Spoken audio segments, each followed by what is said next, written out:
মহিলাদের বুকে কান পেতেই হৃদস্পন্দন শোনা, শালীনতা বজায় রাখতে জন্ম স্টেথোস্কোপের। 19 শতকের শুরুর দিকে প্যারিসের জনপদ ফিরে হেঁটে চলেছেন এক চিকিৎসক, মাথা নিচু করে পেরিয়ে যাচ্ছেন প্যারিসের উচ্ছল যাপন চিত্রকে। ভিতরে ভিতরে চলছে এক অবিরাম তোলপাড়। চিকিৎসা করতে গিয়েই কি তিনি পেরিয়ে যাচ্ছেন শ্লীলতার সীমারেখা? যন্ত্র বা ফুসফুস পরীক্ষা করাতে মহিলাদের বুকে কান পেতে শোনা এক প্রকার হেনস্থাই তো? না, এভাবে হয় না। কিন্তু উপায়? চিকিৎসা ছাড়ার কথা আগেও বারবার ভেবেছেন তিনি। এমনকি কয়েকদিন জানগুলি হাসপাতালে রোগীদের থেকে মুখ ফিরিয়ে নেওয়া যে অমানবিকতার সমতুল্য। চিকিৎসক হিসেবে নিজেদের দায়িত্বকে এড়িয়ে যাওয়া। চিকিৎসক রেনে লেনেকের প্রতিদিনের ঠিকানা প্যারিসের নেকার হাসপাতালে। এই প্রাণকেন্দ্রীয় নাগরিকে বেশ নামডাক লেনেকের। সাধারণ জ্বর থেকে শুরু করে যক্ষার মতো যে কোনো দুরারোগ্য রোগী শেষ ভরসা লেনেকে। তিনি হাল ছাড়েন না কোনো মতেই, চেষ্টা চালিয়ে যান শেষ মুহূর্ত অবধি। আর সবথেকে বড় কথা হলো, সম্ভ্রান্ত থেকে শুরু করে হতদরিদ্র যে কোনো রোগীরই সম্মান তার কাছে। লেনেকের পাশ দিয়ে যেতে যেতে দুজন মানুষ স্মিতে হেসে গেলেন, কৃতজ্ঞতা ভরে রয়েছে সেই হাসিতে। লেনেক সামান্য মুখ তুলে দেখলেন ফুটপাতে দুটো ছোটো বাচ্চা খেলছে, হাতে একটা লম্বা কার্ডবোর্ডের চোঙের একদিকে একজনের কানের ঠেকিয়ে আরেকজন ছোট্ট বন্ধু কথা বলছে কিছু একটা। প্রথম জন ঠিকরে উঠছে তাদের, তারপর হাসির রোল। ছোটোবেলায় এমনভাবে অভিজ্ঞতা হয়েছে লেনেকের, কত আস্তে বলা কথাও কি ভীষণ জোরালো শোনা। তা নতুন করে বলার কিছু নেই। ছোটোবেলায় এই স্মৃতিকেই যেন উস্কে দিল বাচ্চা দুটো। মনে খানিকটা হাসলেন লেনেক। প্যারিসের এই প্রাণোচ্ছলতার জন্য এত ভালো লাগে তার এই শহরকে। খানিকটা এগিয়ে গিয়েছিলেন লেনেক। বিদ্যুৎ গতিতে তার মাথায় সঙ্গে সঙ্গে খেলে বহুদিন ধরে তাকে অসুস্থতা দিয়ে চলা এক সমস্যার সমাধান। যদি তার ধারণাই ঠিক হয়, তবে মহিলা রোগীদের আর হয়রান হতে হবে না। বাড়িতে ঢুকেই শুরু হলো প্রতীক্ষার প্রহর গোনা। পরের দিন হাসপাতালে গিয়ে এটা যে পরীক্ষা করে দেখতেই হবে তাকে।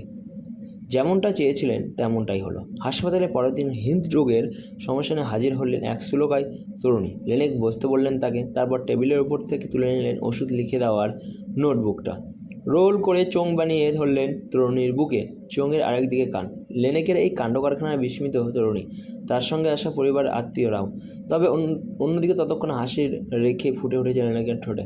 তিনি ততক্ষণে স্পষ্ট শুনতে পেয়ে গেছেন হৃৎপিণ্ডের একটানা বাজতে থাকা বাদ্যযন্ত্রের তাল। এবার শুধু তাকে একটা এই নোটবুকের বদলে বানিয়ে ফেলতে হবে একটা চোঙ। তেমনটাই হলো 1816 সালে প্যারিসের নেকার হাসপাতালে জন্ম নিল এক আধুনিক যন্ত্র, যার মাধ্যমে দূর থেকেই শোনা যাবে হৃদযন্ত্র কিংবা ফুসফুসের শব্দ। বলে দেওয়া যাবে রোগের কারণ। লেনেক নাম দিলেন সিলিন্ডার, আর এইভাবে শব্দ শোনার পদ্ধতিকে তিনি নাম দিলেন মিডিয়াম অসকেলেন্টেশন। তবে এই যুগান্তকারী আবিষ্কারের পরে বেশ সমস্যার মুখেই পড়তে হলো তাকে। বিষয়টিকে ভালো চোখে দেখলেন না তৎকালীন সমাজ অন্য চিকিৎসকরাও। তবে বছর চারেকের মধ্যে তার এই পদ্ধতি ছড়িয়ে পড়ল ইংল্যান্ড, জার্মানি, ইটালিতে। ধীরে ধীরে পেল জনপ্রিয়তা। পরে লেনেক নিজেও বেশ কিছু বদল করেছিলেন সিলিন্ডারের এই আবিষ্কারের 3.5 দশক। 1851 সালে আয়ারল্যান্ডে তৈরি হয় আধুনিক স্টেথোস্কোপ। দিশা দেখিয়েছিলেন লেনেক। এবার আইরিশ চিকিৎসক আর্থার লেনার দু কানে শোনার মতো করেই রূপ দিলেন যন্ত্রটিকে। তবে তার আবিষ্কারের পরিণতি দেখে যেতে পারেননি লেনেক।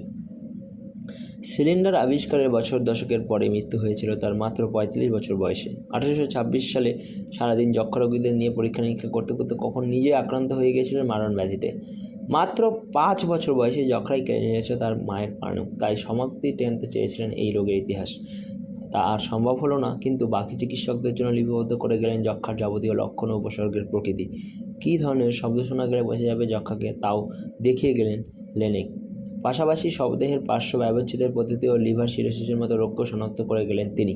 আজও লিভার সিরোসিস তাই বলা হয় লেনেক সিরোসিস। আর স্টেথোস্কোপ ছাড়া তো সত্যি কোনো চিকিৎসকের চরিত্র ভেসে ওঠে আমাদের মনে? বোধ হয় না। 2 শতক পেরিয়ে এসেও আধুনিক চিকিৎসায় তাকে অস্বীকার করার কোনো